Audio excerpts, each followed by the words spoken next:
Hey folks, thanks for joining us. Today we're going to be showing you how to dress up trebles for your favorite hard body baits. And so these are a great way to dress up your favorite ice fishing lures, crankbaits, or really anything that uses specifically treble hooks or loose hanging hooks. You can use it on spoons and stuff as well.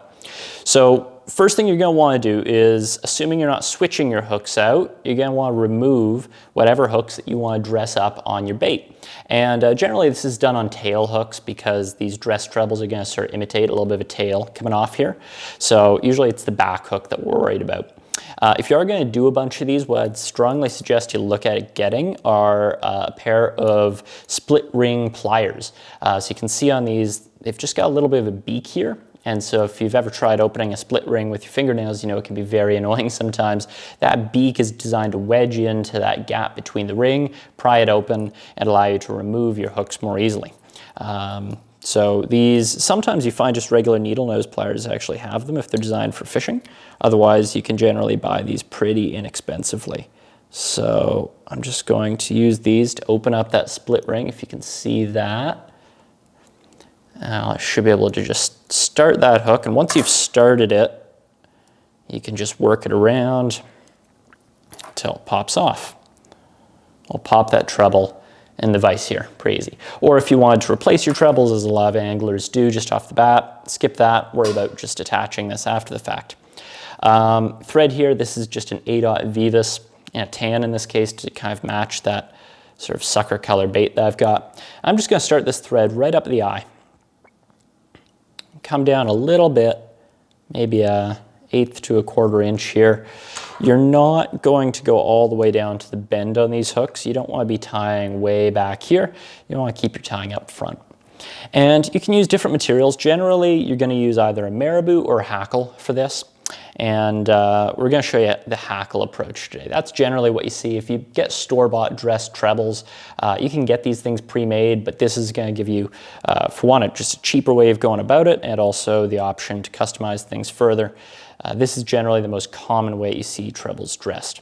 So what you're going to do is you're going to grab a hackle fiber or feather here, and you're just going to be using the tip of this. For length, I would go for maybe about 1.5 times the total length of this hook.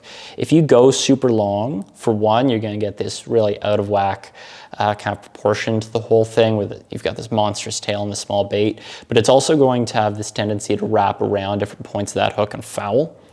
So keeping it shorter is going to keep that from happening, and also just give you a more realistic kind of length of tail and maybe less chance for short strikes.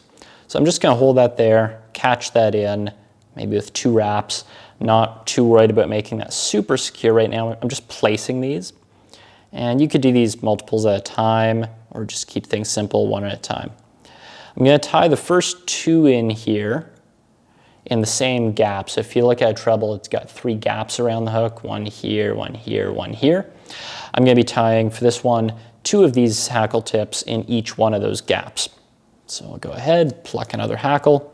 These don't have to be top quality hackles. These can be your pretty inexpensive, basic sort of streamer grade stuff. Tie one in there. And if I was tying this with marabou, like say the other option, I would do a similar kind of thing. I would at least try and make sure it's fairly even right around. So you can see one gap's filled, another gap's filled, and we'll do that final one here. Tie one in, trying to keep all these tips about the same length.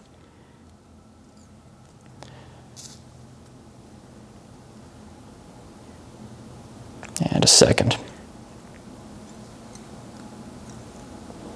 Put on a few more tight wraps just to secure them. And we can go ahead and start trimming away these butt ends. If you wanted to be really thrifty about it, you could definitely reuse these and just use that tip for the next one. It's not going to have a nice natural taper. It's not going to be as soft. It's not going to move as well. It's not going to look as good. But it's a lot of material that you have left on these things, so if you want to make the most of it, feel free. You could do that. And if you're fishing these baits quickly, frankly, a fish probably isn't going to notice those sort of unnatural cut ends. It's still going to add some motion to the fly in the end. If you want it to look clean, then just use fresh ones. I'm just trying to cut these individually. I'm not going in cutting the whole lot at once Because they're all tied around the shank here, it'd be very hard to get them all cut cleanly. You would have some long ends left and butt ends covering up the hook eye. So I'm just slowly coming around, cutting one or two at a time.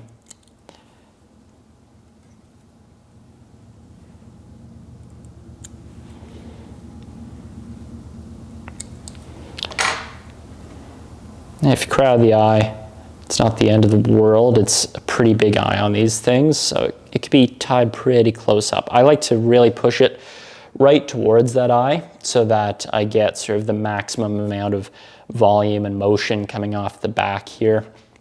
Otherwise, if I tied down further, I would have obviously less length sticking out. And then most folks want to add a little bit of flash to this. You don't have to. This is mostly an experiment for adding more motion to a fly. You don't need to do it so much for the flash. I think most baits have a lot of flash to them, but if you want to add a bit, crystal flash is the stuff. It's stiff, so it doesn't tend to wrap around the points and get fouled as easily. I'm just going to take 2 strands, and here I'm not so worried about distributing it perfectly evenly. I'm just going to tie it down on one side of the hook and pull those other ends around the other side and tie them down. And that's evenly distributed enough. I don't think you need to hit every gap on the treble in the same way we did with the hackles. At that point, I'll just pull all those flash fibers back and cut them to be about the length of those hackle tips. And that really is it. You can throw on a whip finish here, like so. Snip your thread, and just add your favorite adhesive. In this case, I've got some Solarized Bone Dry. Really durable UV resin, really easy to use. I'm just going to touch up those thread wraps here.